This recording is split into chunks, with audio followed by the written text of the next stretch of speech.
L'essentiel de l'actualité avec Lionel Durel. Bonjour à tous, nous sommes le vendredi 4 janvier 2019. Voici les temps forts des informations avec 24matin.fr.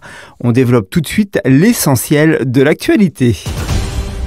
Alain Juppé n'est plus membre des Républicains. En effet, le maire de Bordeaux et ancien Premier ministre, qui avait pris ses distances avec le parti et qui ne payait plus ses cotisations, n'en est plus membre, a confirmé vendredi Gilles Platret, porte-parole du parti sur France Info.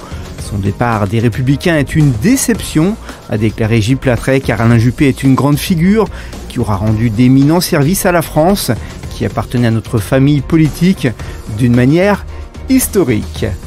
Le géant américain Google a transféré en 2017 19,9 milliards d'euros des Pays-Bas vers une société écran aux Bermudes, évitant à l'entreprise des milliards de dollars d'impôts selon des documents officiels cités par le quotidien financier néerlandais FD. Google, filiale d'Alphabet, a ainsi transféré vers ce qui est considéré comme un paradis fiscal 4 milliards de plus par rapport à 2016. Google, mais aussi Apple, Facebook et Amazon sont régulièrement accusés de pratiquer l'optimisation fiscale grâce à des montages financiers.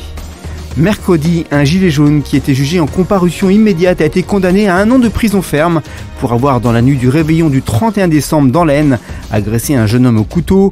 Une victime s'étant depuis vu prescrire 10 jours d'ITT, alors que des gilets jaunes étaient rassemblés dans la rue pour rendre hommage aux membres disparus lors des manifestations. Un homme de 22 ans s'était approché et avait fait du bruit avec des amis. Il n'avait vraisemblablement pas compris que les manifestants observaient un moment de recueillement. De cette apparente incompréhension avait découlé une altercation entre les deux parties.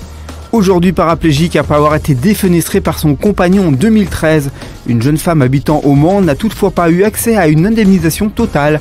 La commission en charge de son dossier la juge ainsi partiellement responsable de ce qui lui est arrivé. En 2016, son compagnon d'alors a été condamné par la cour d'assises à 15 ans de prison, avec une indemnisation de 90 000 € prévue pour la victime. Cette dernière ne sera pas totalement indemnisée. Le fonds de garantie des victimes a considéré qu'en étant rentrée chez elle cette nuit-là, la jeune femme s'est rendue partiellement responsable de ce qui lui est arrivé par la suite. Le tribunal correctionnel de Monaco a condamné une mère de famille à 8 jours de prison ferme pour avoir, le 23 décembre dernier, violemment giflé sa fille de 8 ans dans la rue. Cette mère de famille avait ce jour-là plus de 2 grammes d'alcool dans le sang. Après 3 ans de préparation, d'inquiétude et d'hésitation, le prélèvement à la source est devenu une réalité au 1er janvier pour 38 millions de contribuables. Un bing-bang à haut risque pour l'exécutif, confronté au ras-le-bol fiscal des Gilets jaunes. Le numéro de téléphone mis en place par les impôts a enregistré 250 000 appels hier. Si vous avez besoin de conseils, vous pouvez appeler le 0809 401 401. En sport, passablement agacé par l'allure que prend son mercato hivernal, Vahid Halilhodžić n'exclut pas de quitter prématurément le FC Nantes. La raison de ce coup de gueule, le possible départ d'Emiliano Sala, 12 buts en 16 matchs de Ligue 1 cette saison, que le président du FC Nantes est prêt à laisser filer. Annoncé proche de rejoindre le Bayern de Munich avec un joli contrat à la clé, Lucas Hernandez ne manque pas de sollicitations comme celle de Manchester City. Le profil du Madrilène plairait beaucoup à Pep Guardiola, qui serait disposé à régler les 80 millions d'euros de sa clause libératoire. Allez, on passe à l'actualité du divertissement. L'animateur de TF1, Camille Combal, a refusé d'animer le retour de l'émission de télé-réalité « Je suis une célébrité, sortez-moi de là ». Du coup, ce retrait fait une heureuse, puisque c'est Laurence Boccolini qui va arrêter de la présentation du programme. Les équipes de tournage partiront fin février en Afrique du Sud, avec par la suite des diffusions hebdomadaires en prime time.